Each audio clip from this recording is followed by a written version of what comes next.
Bismillahirrahmanirrahim. Assalamualaikum warahmatullahi wabarakatuh. Alhamdulillahilladzi arsala rasulahu bil huda wa dinil haq liyudhhirahu 'ala dini kullihi wa kafa billahi syahida. Asyhadu an la ilaha illallah wahdahu la syarika lah wa asyhadu anna Muhammadan abduhu wa rasuluh. Allah Ta'ala badan a'udzu billahi minasyaitonir rajim. Bismillahirrahmanirrahim. Yauma malun wala banun illa man atallaha biqalbin salim. Rasulullah sallallahu alaihi wasallam, thalabul ilmi fardhatun ala kulli muslim. Amalwadu puji dan syukur senantiasa marilah kita panjatkan kehadirat Allah Subhanahu wa Ta'ala atas segala curahan nikmat dan karunia-Nya. Alhamdulillah, pada kesempatan pagi hari ini kita dapat bermajelis ilmu untuk mengkaji qalbu, ya, hati manusia. Ada akal, ada qalbu, ada hawa nafsu, ya, yang itu kalau menyatu menjadi kepribadian atau sahsiah. Oleh karenanya dari tiga komponen besar itu yang paling menentukan sehingga melahirkan perbuatan terpuji atau tercela, baik atau buruk, ternyata qalbu penentunya. Qalbu sebagai raja, ya. Inna fil jasadi mudghah idza salahat salahal jasadu kulluhu wa idza fasadat fasadal jasadu kulluhu ala wahiyya al qalbi. Oleh karenanya sebagai seorang muslim yang berupaya taat, ya, patuh kepada syariat Allah, pekerjaan menjaga hati ini pekerjaan yang tak berkesudahan, sebab dari definisinya atau dari katanya itu, asal katanya qalbu ini bermakna berbolak-balik, seperti air yang mendidih, ya, bergejolak begitu, ya. Maka orang hatinya itu berubah-ubah, tidak sampai menunggu hari berganti, ya. Orang itu bisa berubah hatinya dalam hitungan menit bahkan detik, ya, bergeser, berpindah. Sebagaimana qalbu juga digambarkan seperti bulu hewan yang berada di ujung pucuk daun, ya. Di pucuk daun itu ada bulu, maka kemudian tentu saja mudah terombang-ambing, ya. Dia tidak menetap dalam makna statis gitu, ya, tidak bisa bergoyang. Enggak begitu, ya. Karakteristik qalbu itu ya muqallibal qulub.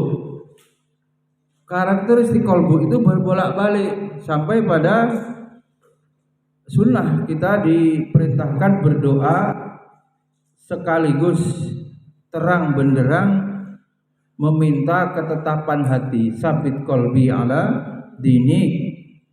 Tuh karakternya. Bahkan kemudian Allah Subhanahu wa taala secara tersurat ya, secara jelas sebagai zat yang maha membolak-balikkan hati. Maka kita sebut sekalian ya muqallibal qulub dalam matan atau redaksi doa itu. Alhamdulillah, perjuangan hidup ini penuh dengan ujian ya. Tidak dikatakan hidup hayatan thayyibah bila santuy ya. Tidak mungkin ya. Karakteristik kehidupan dunia ini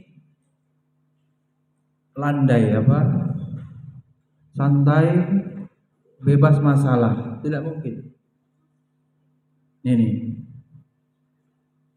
dari masalah-masalah yang terus silih berganti itu, bahkan lebih banyak masalahnya daripada solusinya. Artinya bisa jadi kita itu meninggalkan hutang, bukan masalah. Meninggal kita belum paham ilmu fardhu ain, jangan-jangan. Meninggal kita belum cukup bekal menghadap Allah. Meninggalkan dosa, masalah. Di usia berapapun itu ada pertanggungjawaban. Oleh karenanya mengilmui kolbu sebagai raja, Imam Al-Ghazali tetapkan hati raja, akal panglima, anggota tubuh pasukan. Ini saling kait ya hubungannya dalam rangka memproduksi hayatan thayyibah, kehidupan yang baik atau melahirkan amal-amal soleh. Tidak akan sepi dari ujian. Alladzi khalaqal mauta wal hayata liyabluwakum ayyukum ahsanu amala. Ditegaskan lagi dalam surat Al-Mulk. Makanya para guru ya, sebagai pejuang ilmu, mendakwahkan Nasruddin, menyebarkan agama, melanjutkan tugas kenabian, satu tingkat derajatnya di bawah anbiya, para nabi. Ya tentu saja ujian nabi yang berat itu juga akan dialami oleh para guru, oleh para dai, oleh para ustazah, mubalik-mubalighot, semuanya yang mengambil posisi ad'u ilallah tidak akan dibiarkan oleh setan, tidak akan dibiarkan santai, nyaman ya, hidupnya penuh dengan ujian. Kalau menjadi orang baik itu mudah pastinya, menjadi orang yang hasan atau solih. Tapi manakala berubah, memilih jalan hidup menjadi muslih, apa itu bedanya? Soleh pribadi selesai, menumpuk bekal amal untuk dirinya sendiri dimensinya. Tapi menjadi orang yang muslim, memperbaiki, peduli, empati, ngopeni orang supaya selamat atas dasar ini tujuannya tertinggi ya, pendidikan Islami atas dasar cinta, ini tujuan yang paling tinggi. Dirinya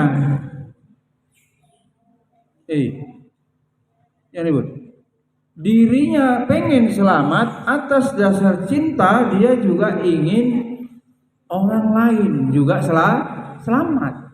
Begitu loh.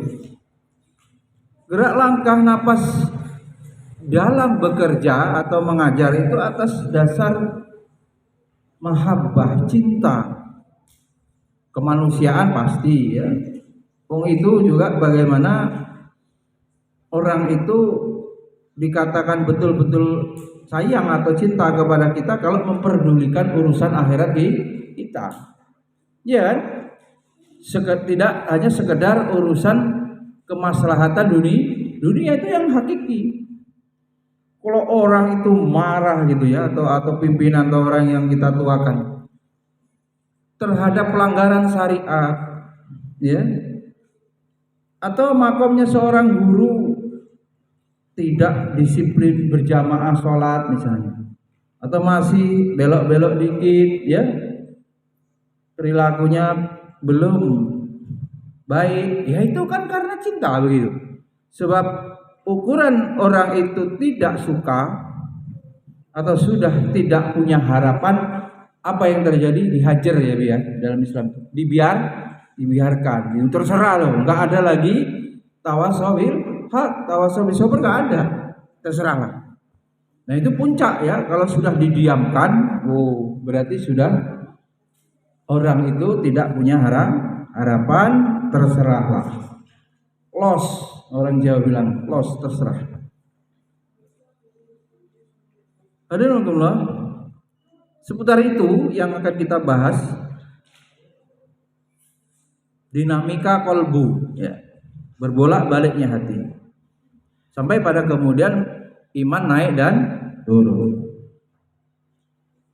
Salam dan salam senantiasa kita aturkan kepada junjungan kita Nabi Muhammad sallallahu alaihi wasallam, keluarga, sahabat, tabi'in, tabi'in, dan kita semua umatnya yang istiqomah. A'zamul karomah la zulmul istiqomah. Ya. Setinggi-tinggi karomah yang Allah berikan adalah ya istiqomah, terus kontinu.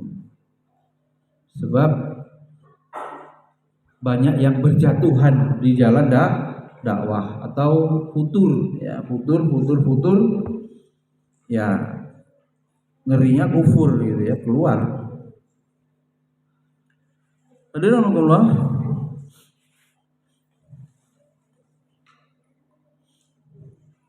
antum sudah pernah membaca tulisan-tulisan atau nasihat-nasihat yang kemudian itu berasal dari Syekh Muta'ali Sa'rawi? Pernah ya Abi Febri? Pernah belum? Banyak kadang-kadang beliau kemudian belakangan ya, dalam makna termasuk ulama kontemporer ya, beliau wafat tahun 1999, sekitar umurnya 60-an. Sampai usia itu dikisahkan tahun 98 ya meninggalnya, ini tepatnya.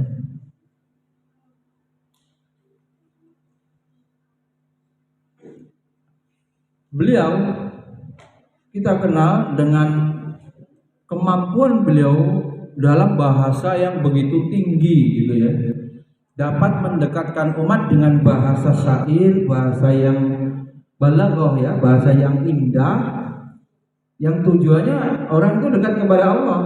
Bahasa lain yang beliau ubah-ubah yang sebetulnya itu intisari dari ajaran agama, ya. Kemudian beliau bersusul ulang. Sekarang itu apa kalau orang sekarang bilang quotes ya? Ya tapi itu lebih tinggi ya, beliau ulama gitu ya. Banyak mengambilkan dari pemahaman beliau terhadap Al-Quran dan hadis, gitu, syair dan seterusnya. Di antaranya ini ya, beliau itu mengatakan rezeki ya, itu masyhur itu, hampir banyak dikutip tuh. Al-mal huwa adana darajati rizki. Diberikan oleh Allah harta itu merupakan derajat rizki yang paling rendah. Maka kalau Abi Ihsan nggak punya banyak harta, ya nggak soal karena itu rendah sebetulnya. Ya. Yang kedua, Abi Sobir ini, wal afiyatu a'la darajati rizki. Dan kesehatan, Abi Bilin udah mulai agak sana, bisa sehat. Minggu ini belum sakit. Entah kalau sakitnya Sabtu Minggu, nggak ada infonya karena kuliah. Iya toh, kita nggak tahu. Atau Senin itulah jadwal sakit, makanya makalahnya belum dikirim.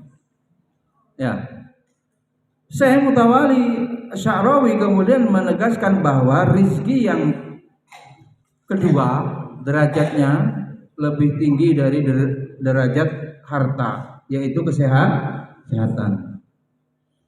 Ya bahwa begitu balanya amalan itu yang memang hanya bisa dikerjakan bila mana sehat. Ingat 5 perkara itu. Antum jangan anggap saya itu baper apa-apa dilaporin, ngajarin. Ya. Jangan antum kayak saya istilahnya usia 40 sakit gitu. Kalau bisa kan begitu. Tapi ini kepala 2 aja udah tumbang terus. Yang itu ternyata saya tidak mengalami itu, sehat dulu ya. Mulai sakit-sakit itu ya 35-an itu mulai.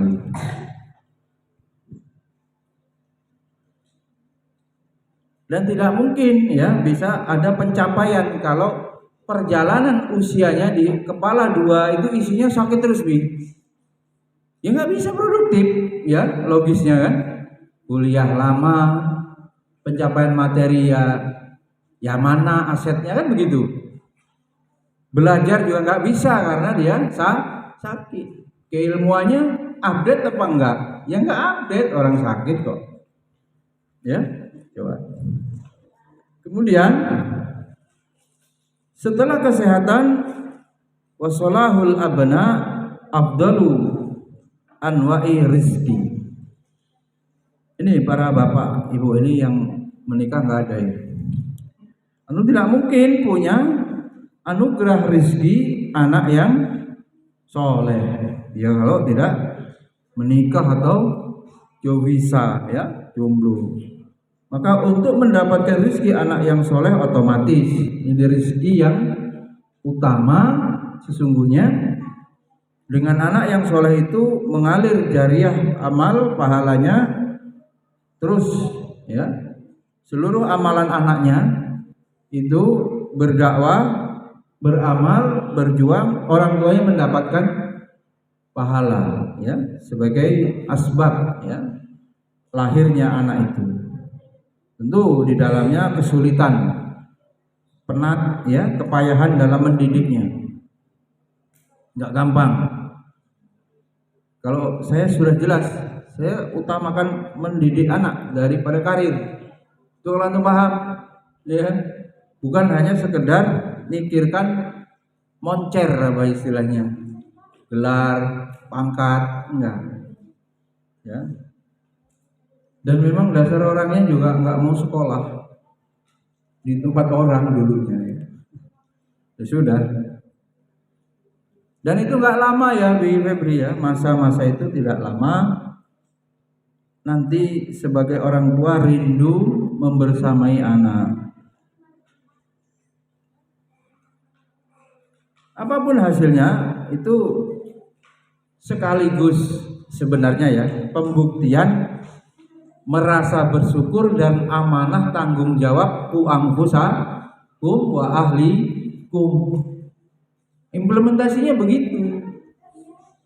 Maka ngaji itu lebih baik daripada kebanyakan sekolah umum Abifil yang berpisah karena orang tuanya memilih jalan hidup fokus pada bidang ilmu agama. Maka dia akan mampu mengkondisikannya penguatan ilmu agama untuk anak keturunannya. Punya pengen konsen di situ saja, irodah itu ada aja, mahal. Orang itu nggak akan dengan gampangnya memilih jalan hidup sebagai penyebar agama. Nggak bisa karena itu bagian juga taufik. Silakan antum cek alumni-alumni. Apakah dia nanti mau ngurusin agama? Sebegitu kita desain, sekuat tenaga kita arahkan, terus diatur ya, disiapkan, dilatih, belum tentu. Kalau melihat orang banyak maksiat dirinya, kemudian berpikir bagaimana mencegahnya, mana lah ngurusin begitu. Hidup ini cuma ngumpulin duit, gimana caranya? Kuliah-kuliah juga gimana cari pekerjaan, begitu terus. Ya bawa sampai ke negeri Jepang juga untuk ngumpulin fulus. Coba bagaimana hidup ini? Itu sudah kita jumpai, nggak ngurusin agama. Coba ditanya keimanannya para bapak itu. Kalau anak bapak cerdas bidangi tafsir ya, Bifil, jangan sekolah IT, jangan kuliah kedokteran. Ikhlas nggak Pak? Dengan ketidakpastian ekonominya. Itu kalau kita mau Indonesia berubah ya, sumber daya manusia, guru, ulama itu yang harus orang-orang yang kualitasnya, kan manusia seperti barang tambang yang harus kualitasnya emas. Gitu. Pilihan kualitas emas mengurusi agama baru. Nah, kalau yang kualitasnya emas ini tidak mau ngurusi agama, berarti yang ngurusi agama di bawahnya perak, perunggu, jangan-jangan besi karatan.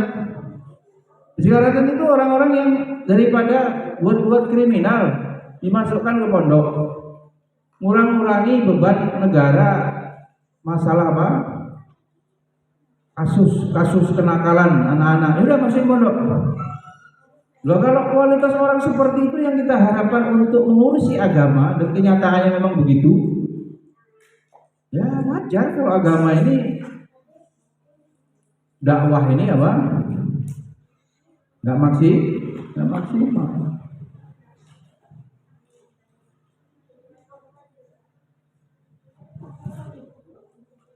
Satu lagi beliau sampaikan, waridho Rabbi al-alamina fahuwa tamamul rizki. Dan seluruh yang ada tadi, yang paling tinggi adalah keridhaan dari Allah. Pernah kita bahas, ada videonya yang cermat sampai diberi judul menggapai ridho Allah sebagai kebahagiaan, bersanding dengan Allah. Ada juga yang itu pertanyaan fundamentalnya, di hadapan Allah kita, masing-masing kita itu statusnya dianggap apa? Tentu kaitannya bagaimana meraih ridho. Pemuda apa ini? Guru apa ini? Kan kita nggak tahu, katanya berjuang apa? Katanya cinta Islam yang bagaimana buktinya?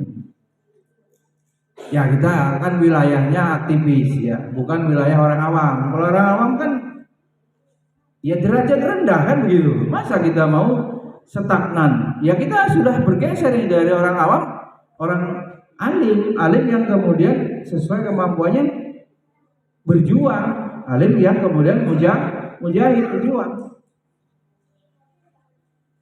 Pemahaman itu kemudian melahirkan upaya mendapat ridho Allah. Ya tidak akan ketemu kalau yang dicari ridho calon mertua dengan apa ini, mahar yang oke, ya kan, ketahanan ekonomi enggak akan ketemu.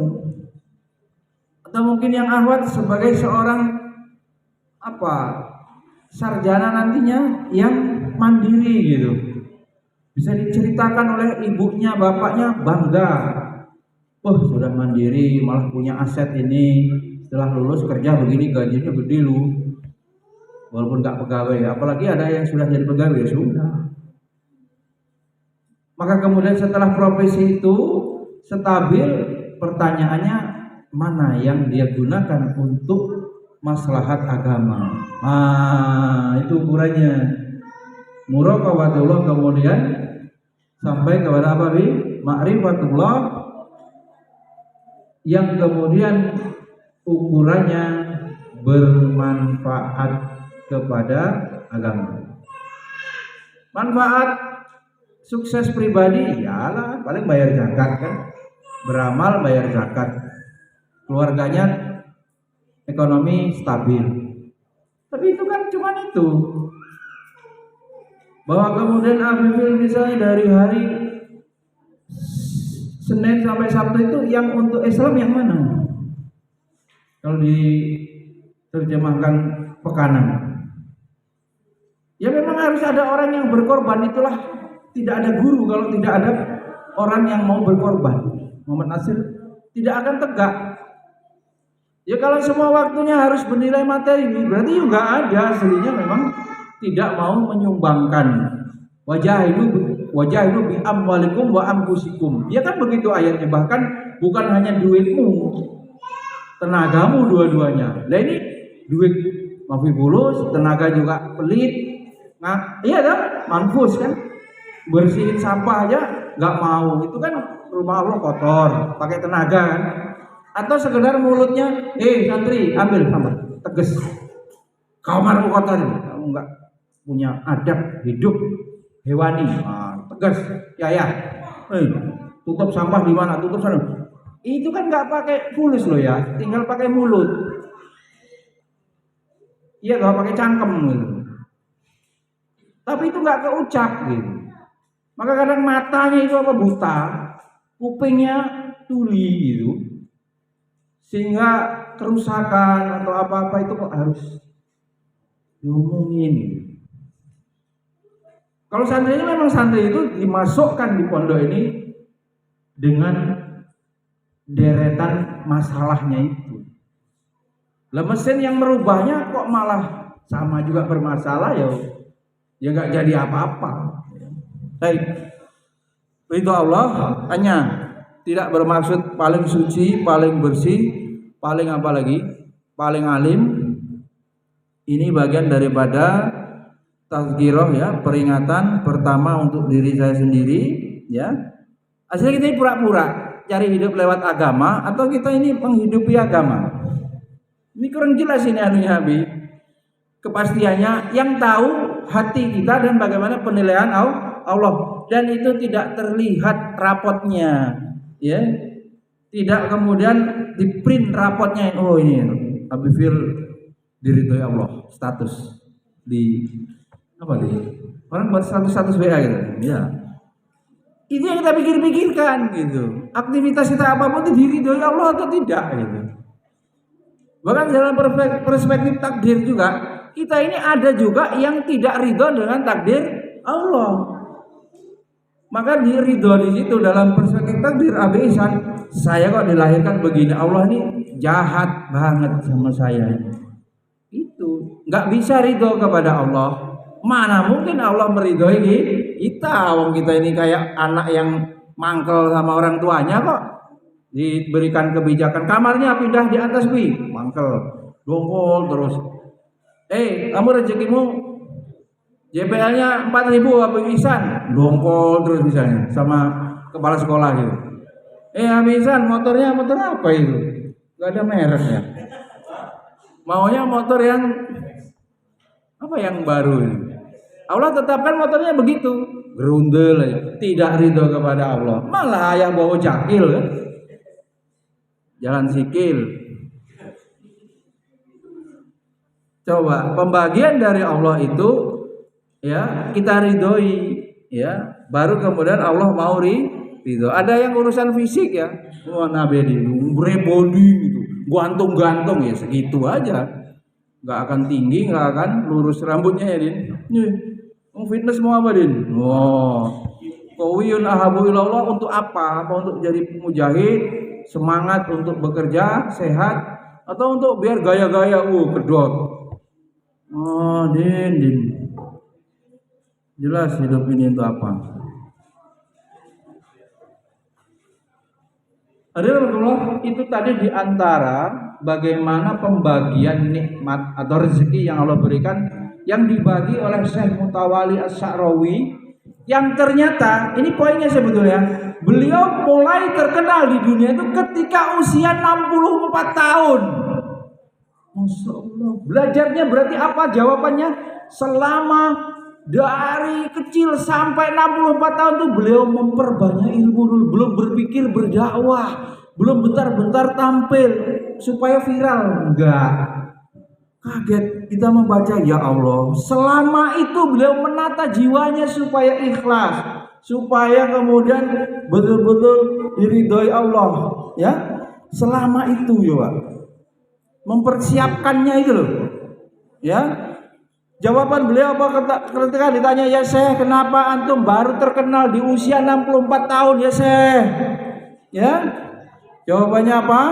Dengan penuh tawadhu, setelah aku merasakan, aku berupaya dan memiliki sesuatu ilmu yang kokoh, yang kekeh, yang mantep gitu, untuk disampaikan kepada masyarakat, barulah beliau berani viral-viral itu berdakwah.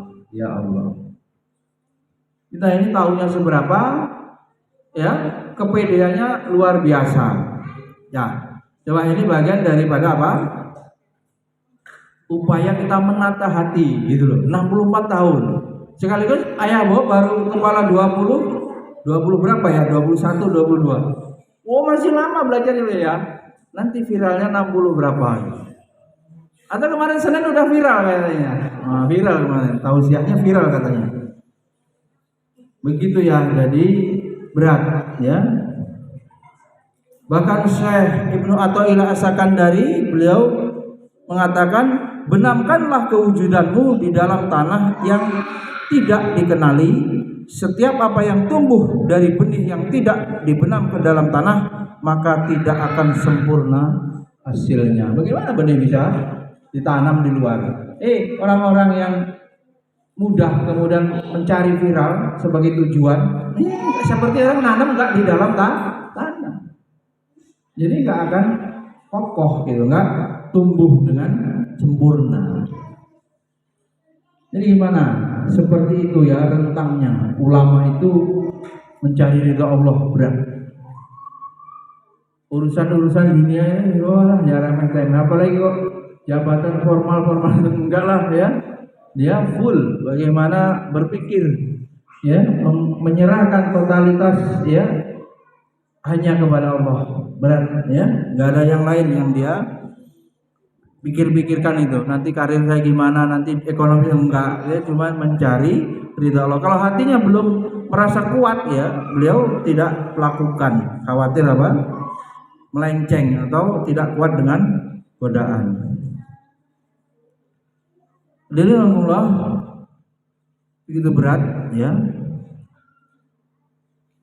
Standarisasi kualitas keikhlasan dalam berjuang. Ijazah adalah selembar kertas ya, itu yang menunjukkan bahwa antum pernah belajar, ya kan?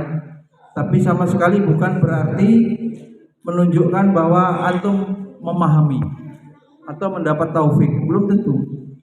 Ya. Jadi orang banyak sekarang ini kemudian menjadikan ilmu sebagai hiasan. Sering-sering saya sampaikan, orang itu kuliah tuh, ini yang nggak merantau siapa ini? Mbak Mayang ya, sama Mbak Nurul ya. Yang lain merantau ya, merantau dari kabupaten, yang Lampung Selatan, yang Lampung Timur, yang Lampung Tengah, kulakan di UIN, iya. Nah begitu. Jadi ilmu itu seperti barang komoditas. Prof dari Riau itu yang Alaidin Koto kalau tidak salah. Kenapa orang menjadi sarjana banyak tetapi umat tetap rusak? Ya karena ilmu berubah fungsi dari hidayah nur ya menerangi umat berubah jadi barang. Dikulak kuliah tuh ya dapat, balik tuh ke kampung, diajarkan, bergaji berdasarkan strata. Begitu masalahnya. Terus kalau ada forum-forum yang tanpa ikatan ijazah nggak mau menyampaikan ilmu, wah yo umat terhalang. Kalau harus tahu hukum itu kuliah di S1 jurusan agama dulu. Ya kapan umat mendapatkan pencerahan? Wah nggak ada forum kuliah, nggak ada seminar, nggak ada SKS-nya, yo selesai.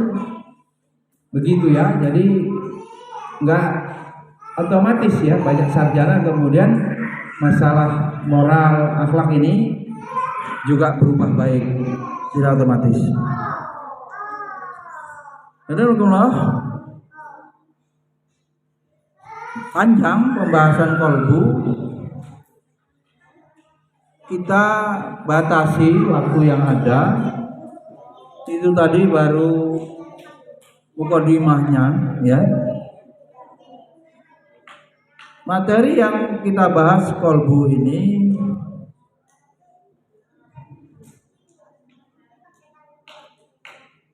pertama, bagaimana menghadap Allah dengan hati yang bersih dulu. Nah ini. Umum hijabnya apa? Habib Febri, hijab antara Allah dan hati kita terhalang apa? Dunia dan macam-macamnya tadi. Pokoknya kalau saya bilang dunia pasti ya di dalamnya ada wanita, kalau yang laki-laki itu syahwat, di dalamnya ada harta, itu di dalamnya ada jabatan dan seluruh yang hawa nafsu sukai, apa yang diinginkan nafsu. Abisan tujuannya apa? Mengajar, mendakwahkan supaya orang sampai kepada Allah kan, taqarrub ilallah, dekat kepada Allah. Udah tahu penghalangnya? Dunia dan seluruhnya itu. Manakala antum menuntut ilmu di Indafa, ya kan? Wah, Indafa, mana makalah halal. Terus antum kebayang-bayang, aduh, ini ujung-ujungnya kan PNS, ujung-ujungnya guru di sekolah yang apa favorit ya, IT top, bukan ICA ini ya. ICA ini antum anggap untuk ini aja apa, bantalan aja untuk naik. Kalau itu kemudian yang menguat ngerjain tugas ini, serius juga paling nilainya berapa, lulus juga, rontok itu semuanya ya. Maka yang bisa menyelesaikan kuliahnya itu atas dasar saya berada di jalan Allah, belajar supaya pintar menyebarkan agama Nabi. Begitu kalau itu menguat motivasi intrinsik, makalah sebanyak apapun mafi muskilah. Bahkan kalau bisa kita kuliah itu kemudian melahirkan pejuang ya, jiwa pejuang ya. Sampai padanya abisan tugas sama kuliah biasa jiping. Kuliahnya cuma jiping dong, dengerin kayak begini nih. Mau tulis, mau nggak tulis, yang penting baik aja absen. Cara dikit lulus, jadilah itu B. Nah, seperti itu abisan. Nilainya dengan mengerjakan tugas serius nih, buku dikumpulin. Mencari takrif kolbu, lihat kamus, lihat tulisan-tulisan itu sampai 10 buku. Itu baru kegiatan ilmiah intelektual itu gini. Susun, kemudian dirumuskan definisi menurut kita menguatkan definisi yang mana. Kalau dikasih masalah oleh dosen, rumusannya kemudian dicari jawabannya. Kemudian seperti itu lelah, capek, pening, sakit, ternyata itu lebih bernilai Sebab apa? Semakin berat amalan, semakin besar pahala.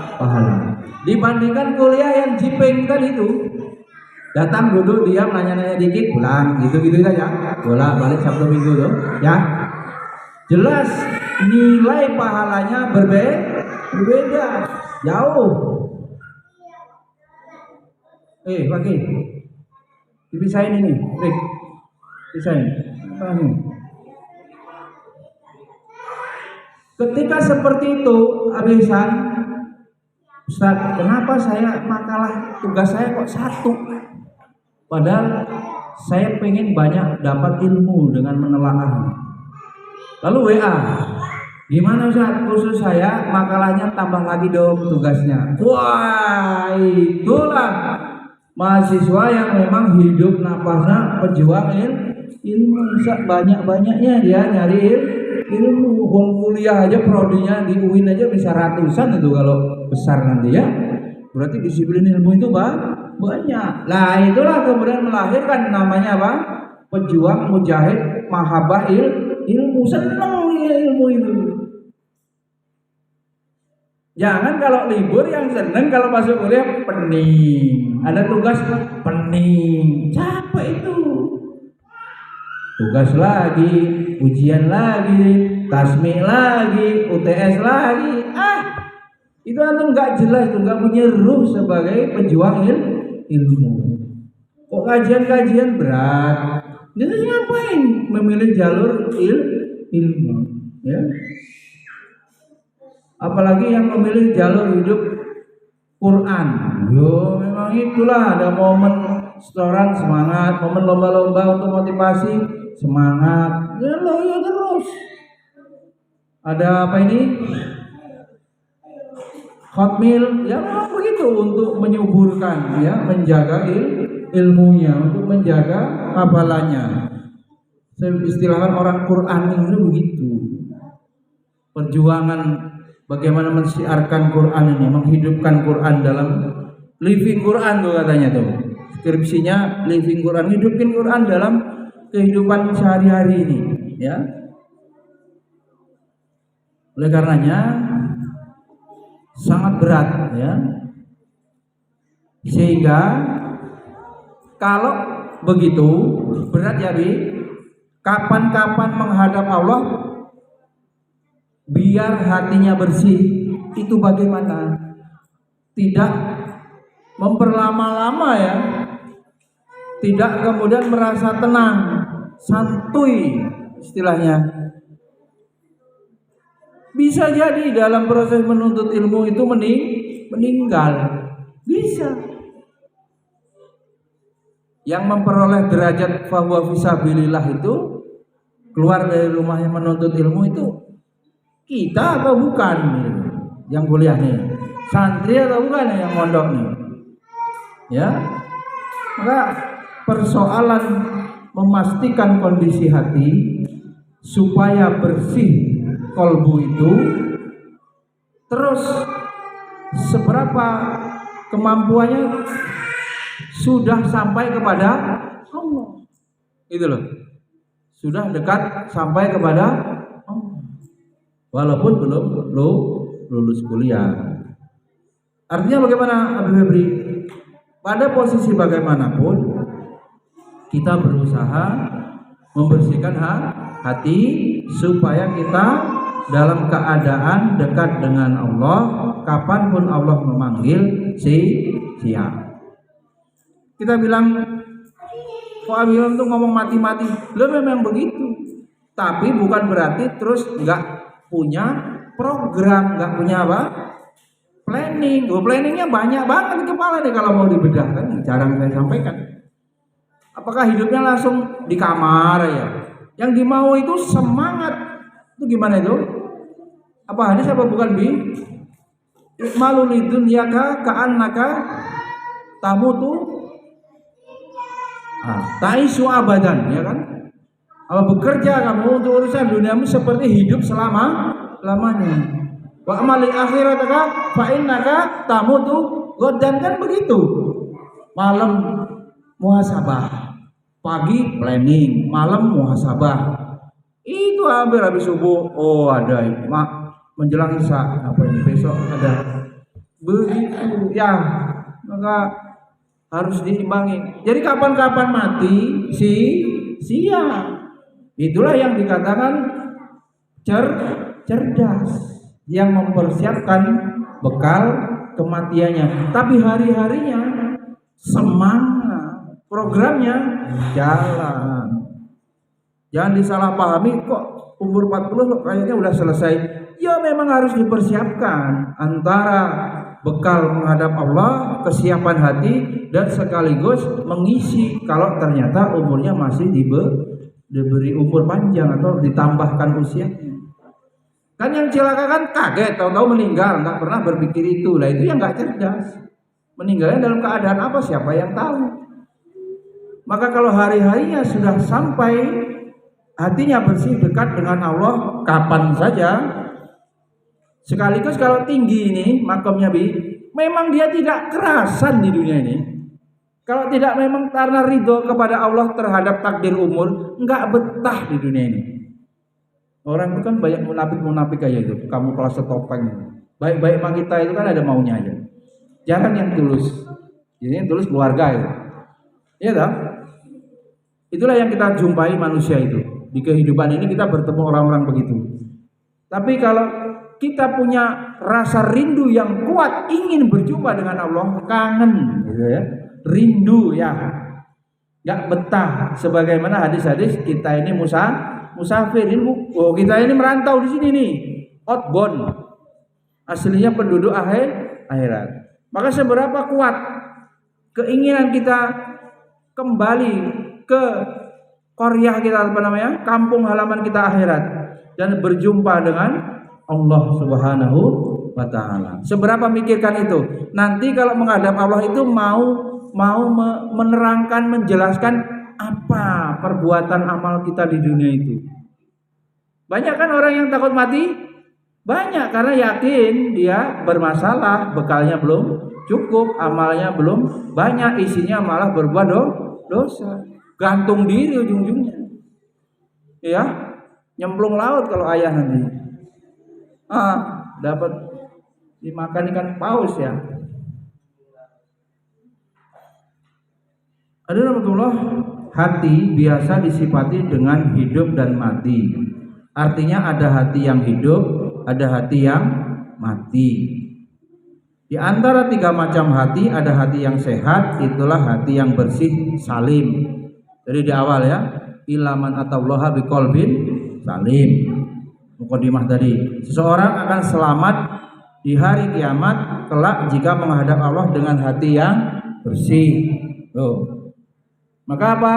Sering ya diulang-ulang kurikulum pensucian jiwa, karena puncaknya jiwa di situ juga. Kolbu itu juga dimaknai jiwa. Kadang ulama menafsirkan jiwa, kolbu itu sama, ada yang begitu. Yauma la yanfa'u malun wala banun illa man atallaha biqalbin salim. Hati yang bersih, selamat ya, merupakan lawan hati yang marid, yang sakit ya. Para ulama berselisih dalam mengungkapkan makna hati yang bersih selamat. Definisi yang menyeluruh dalam masalah memahami hal ini, hati yang bersih adalah hati yang selamat dari segala bentuk syahwat. Termasuk selamat dari apa? Penyakit hati yang paling besar adalah kesyirikan, bercabang.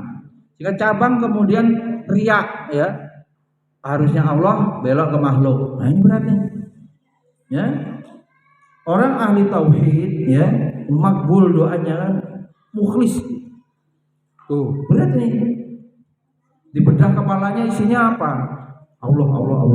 Pikirannya cuman bagaimana mencari ridha Allah. Hatinya itu sih begitu. Ya, orang yang hatinya selamat, yaitu selamat dari segala bentuk syahwat. Pernah disampaikan kesimpulannya Pak? Hidup ini supaya selamat dari fitnatus syahwat wa fitnatus subhat. Syahwat nanti lawan jenis dunia dan seisinya. Subhat itu keraguan-raguan kaitannya akidah, moyangnya kemusyrikan. dan aliran-aliran sesat. Ini bagaimana kita selamat dari fitnah itu? Itu hati yang selamat ya. Atau kemudian dipahami ya, syahwatnya yang menyalahi perintah Allah atau menerjang larangannya. Hati itu pun selamat dari berbagai syubhat yang menyimpang, di mana hati yang selamat akan berpaling dari peribadahan kepada selain Allah.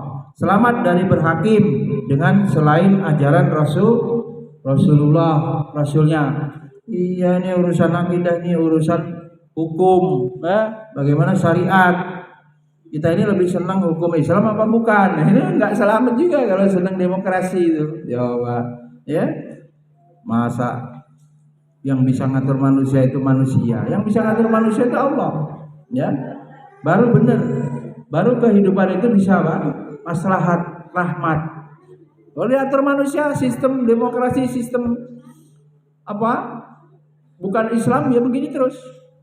Nah, kita ada kerinduan bagaimana hidup dalam naungan syariat. Lebih jauh lagi, abisan mau mikirin. Ini Abifilnya kemana Abifil? Hah? Wah, itu tadi baru dibahas Abi Sobirin, Abifil nyusul ini. Nggak dapat nikmat saya. Ayo, timbilan udah selesai nih. Hati-hati ya. Tambah apa lagi nanti?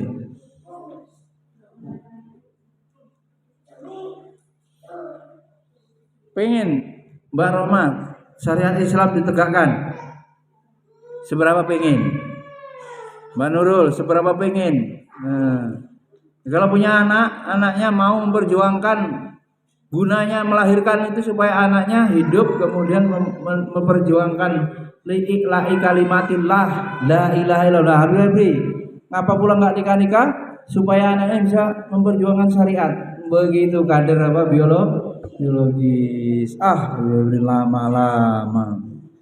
Gak ada yang menghalangi kuliah dan S2 itu dengan menikah. Susah kan anak orang diarahin nih?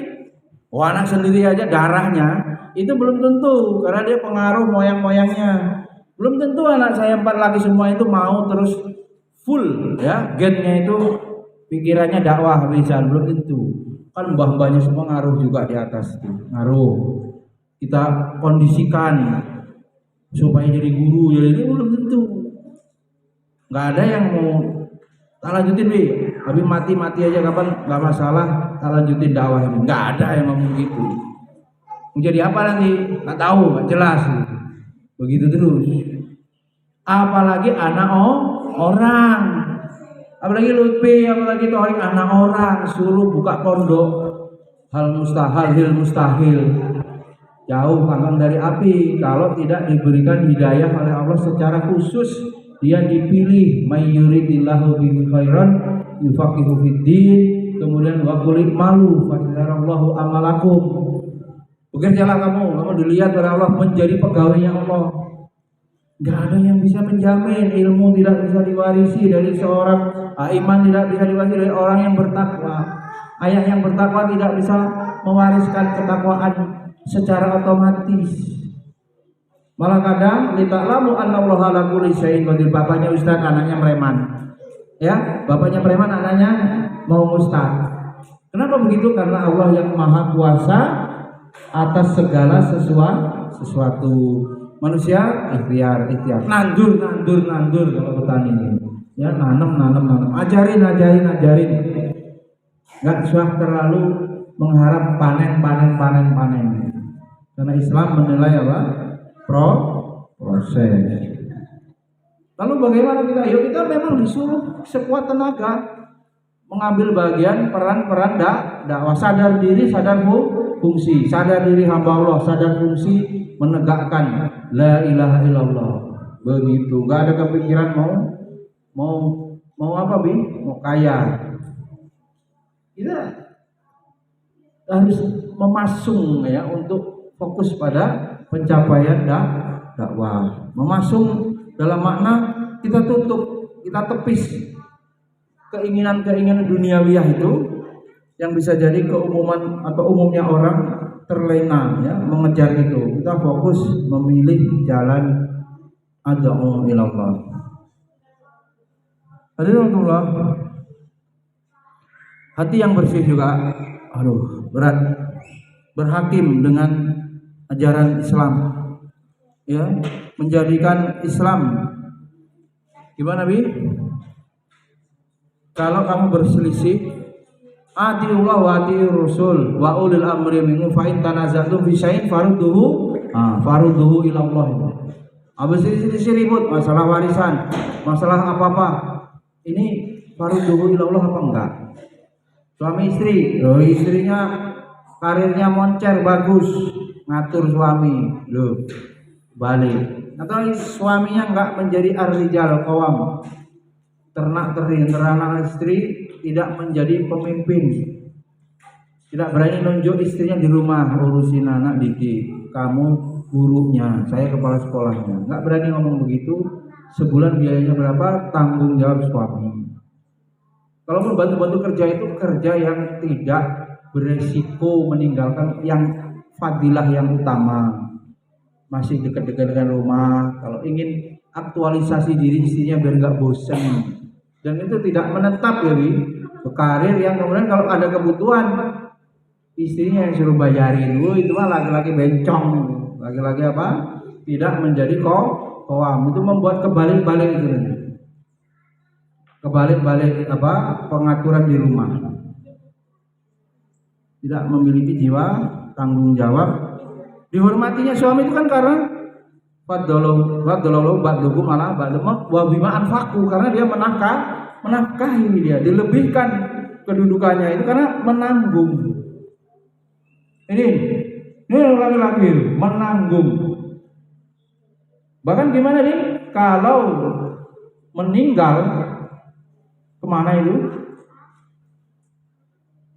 Kalau meninggal, kemana tanggung jawabnya? Ke keluarga laki-laki. Bercerai, ya otomatis anaknya tanggung jawab bapaknya. Bapaknya ibunya meninggal, ya jelas bapaknya. Jadi keluarga laki-laki. Berat, bukan kemudian perempuan, ya. Ini masyarakat ini gampangin ya. Kalau tidak berhukum dengan ajaran Islam seperti itu ya, wa man lam yahkum kan bima anzalallahu faulaika humul fasikun, bahkan bisa kafirin. Coba nggak mau, ya, nggak mau. Paman itu habisan berarti bertanggung jawab. Kalau ayu saya meninggal, kakak ipar meninggal, siapa yang nanggung anaknya? Paman. Gitu. Perwalian itu kewajibannya kembali menafkahi. Coba. Maka laki-laki ini, ya, siapa ini naik tanggung jawab berat. Ke atas juga sampai kepada orang tua. Masih ada buyut-buyutnya juga ditanggung sama anak laki-laki. Ke samping juga itu tadi maknanya, ke samping itu apa? Ponakan. Ke bawah jelas otomatis tanggung jawab. Begitu coba laki-laki nih. Santri, sekarang ini bekalnya ilmu. Bekalnya apa? Ilmu. Nanti baru tidak bisa belajar, harus memimpin. Waktunya muda sudah berlalu. Itu dalam rangka mencari ridho Allah tadi coba. Hati yang selamat punya rasa takut, khasyatullah. Yang nggak ada aturan-aturan ini yang bisa membuat orang baik kalau dia tidak punya rasa takut kepada Allah. Mau CCTV lah, mau apalah juga. Maling-maling itu CCTV banyak tuh videonya. Cuek aja tuh maling-maling tuh. CCTV sudah CCTV gitu. Paling dilempar sama jojong aja dia maling motor, maling ini. Enggak ngaruh CCTV itu coba. Maka yang bisa merubah orang ya rasa takut kepada Allah, keimanan dia, harap dia, tawakal dia, inabah dia kepada Allah. Hati yang bersih akan selalu mengharap ridha Allah. Nabi itu nangis itu ngapa ya? Nangis Nabi itu sedih, ya. Nabi siapa? Abi Febri yang ditinggal sebentar umatnya nyembah sapi. Ma tak butuh mim ba'di kan begitu. Saya masih hidup, masih sudah terjadi begini. Kalau saya mati, bahkan kekhawatiran seorang ayah, anakku nanti bertauhid atau tidak, tetap dalam keadaan mentauhidkan Allah atau tidak. Begitu udah, ya.